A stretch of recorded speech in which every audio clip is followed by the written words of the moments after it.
Morning everyone, তোমরা সবাই কেমন আছো? আমি কিন্তু খুব ভালো আছি। আমি মাম্পি আবার একটা নতুন ভিডিও নিয়ে তোমাদের সামনে চলে আসলাম। আজ হলো শিবরাত্রি, আর কালকে রাত্রে আমার এতটাই শরীর খারাপ হয়েছে যে আজকে উঠতে উঠতে একদম অনেক বেলা হয়ে গিয়েছে। এখন টাইম বাজে হলো সকাল 8টা।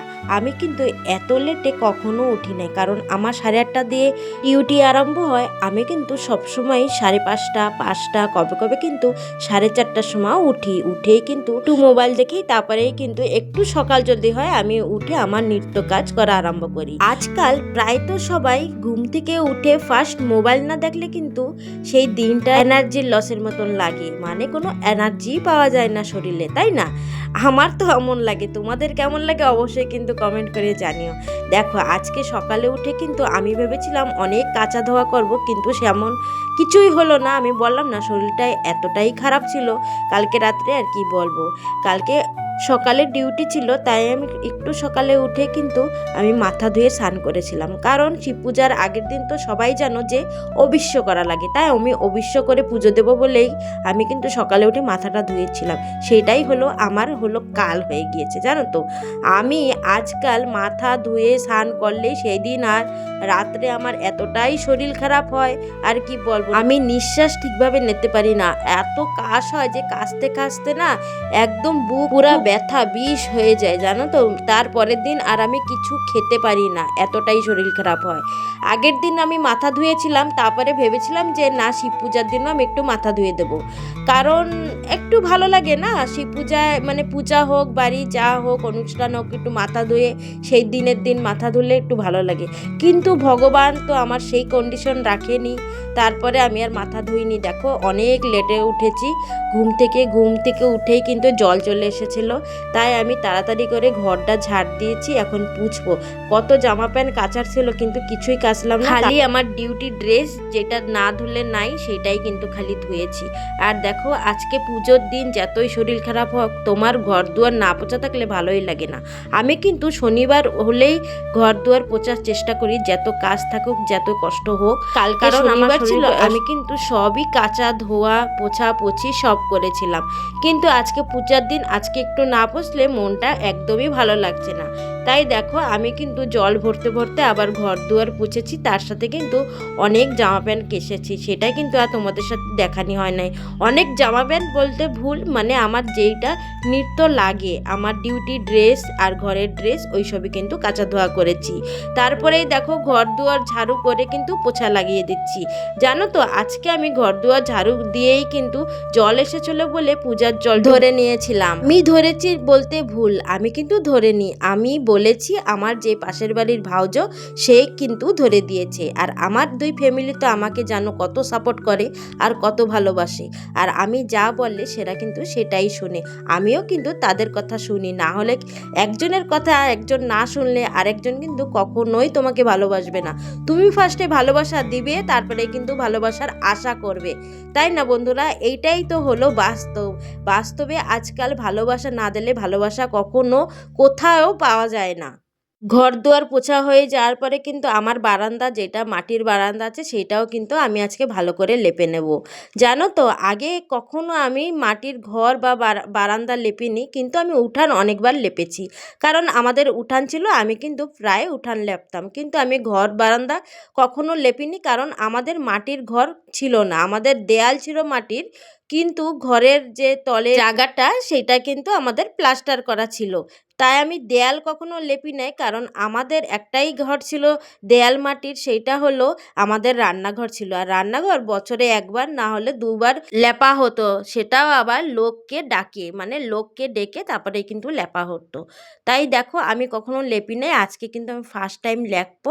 কেমন হয়েছে লেপা, আর লেপা কি এইভাবে লেপে নাকি সেটাও কিন্তু বলো। একটা মেয়ে মানুষ সব কাজ করতে পারে, যেমন সোনার চামচে খেতেও পারে, বাচ্চার গুও ফেলাতে পারে, তাই না বন্ধুরা? ঠিক বললাম কি না বলো তো? আমি তো ভাবছি যে আমি ঠিকই বলেছি। একটা মেয়ে মানুষকে তুমি যেই পরিস্থিতিতে যেমন রাখবে সে কিন্তু তেমনই থাকবে, তার যদি অভ্যাসও না থাকে সে কিন্তু সেই অভ্যাসটা করে নেয়। যেমন আমার কথাই আমি বলি, আমি আগে কিছুই করতাম না, খেতাম আর শুতাম, কিন্তু এইখানে এসে দেখো কত কাজ করি। হ্যালো গাইজ, তোমাদের সামনে কিন্তু অনেকটা টাইম পরে এসেছি, স্নান দান করে লেপা পোছা করে। দেখো এই যে আমার পুজো দেওয়া কমপ্লিট।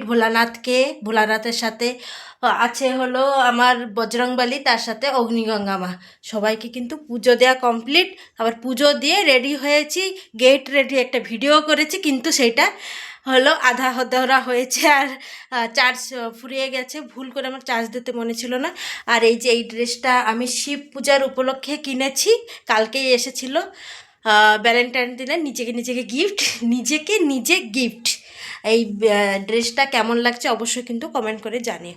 কেউ নাই, না হলে না পুরো দেখাতাম ড্রেসটা, যদি অবশ্য কাউরে পাই অবশ্যই পুরো দেখাবো ড্রেসটা যে আমাকে কেমন লাগছে পরে। চলো তাহলে এখন যাব হলো মন্দিরে। তার আগে আমি কিছুই আনি নাই, খালি এই যে একটা নারকেল এনে রেখে দিয়েছি, তার সাথে পুজো দেওয়ার জন্য কিছুই আনি না। এখন দোকানে যাব আর সব কিছু আনবো। আর আমাকে কেমন লাগছে অবশ্যই কিন্তু বলো।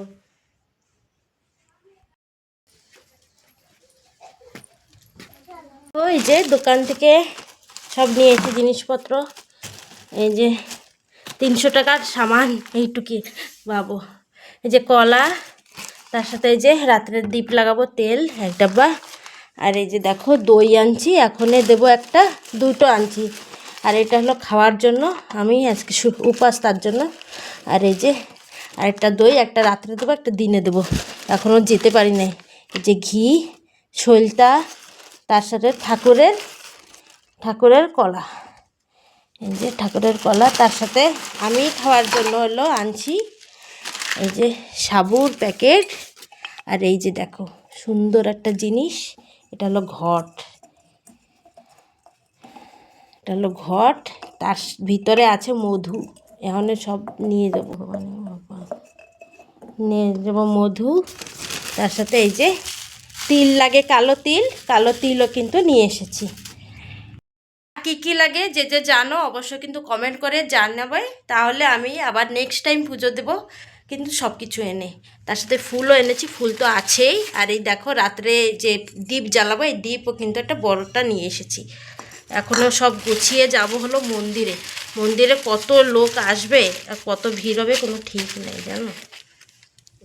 এখন ঘটিটাকে ভালো করে ধুয়ে আনবো, ধুয়ে এর ভিতরে জল, দুধ, দই সব কিছু মিশিয়ে তিল নিয়ে যাব। চলো তাহলে যাই। এখনে আমি হলো এই জল ভরবো, তার সাথে দই দিয়ে মিশাবো। এই যে দই দিলাম ফার্স্ট ঠাকুরের মাথায় ঢালার জন্য, দই, তার সাথে মধু, তার সাথে কালো তিল দিলাম। এখন দিয়ে দেবো হলো চন্দন,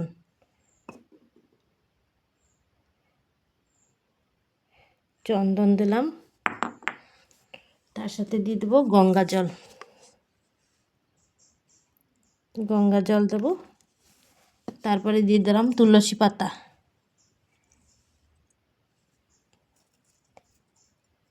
3টা তুলসী পাতা। তার সাথে দিয়ে দেবো তুলসীর ফুল। এটা হলো শিব ঠাকুর ভগবানের মেন। তুলসী ফুল দিয়ে দিয়েছি। এখন আর ভিতরে জল দিয়ে দেবো। আমার ডালা গোছানি হয়ে গিয়েছে, কেমন ডালা গুছিয়েছি অবশ্যই বলো। সব কিছু নিয়ে চলে এসেছি এই যে আমার শিব ভগবানের কাছে। আমি সব তো দেখাতে পারবো না ভিডিওতে, কিন্তু একটু একটু করে ভিডিও করেছি, সেই সব কিন্তু তোমাদের দেখাবো। দেখো এখানে এসে দেখি একটু ভিড় আছে, বেশি না।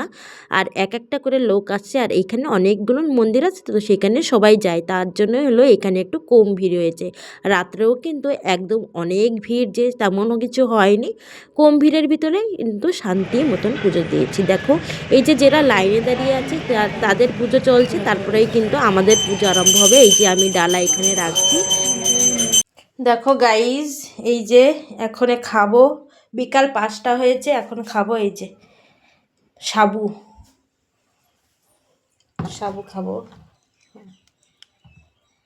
পুজো দেওয়ার আগে কিন্তু আমি একটু জলও পুজো দিয়ে এসে এখন আমি খাচ্ছি।